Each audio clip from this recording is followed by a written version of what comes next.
When I first started doing consulting for ESSDACK with school systems around poverty, I knew I needed a tool.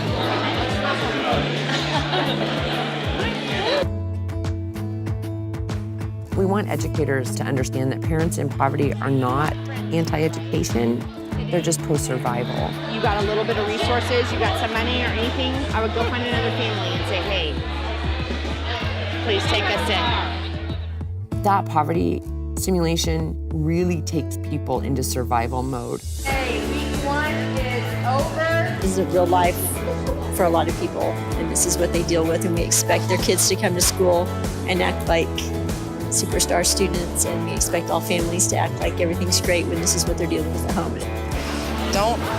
Don't judge, because you don't ever know what those other little kids are going through. The simulation is set up that we can take 101 people and stick them in poverty for a month. It's simulated in 1 hour.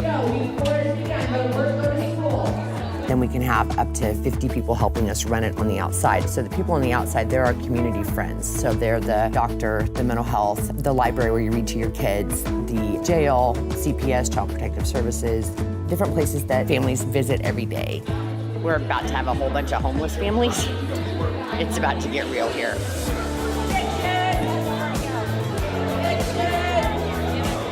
In poverty, what the families have figured out is that your relationships are your resources. How much is this? I knew that my story was powerful, but I knew that there were going to still be people in the room that just couldn't connect the dots in a meaningful enough way to shift them.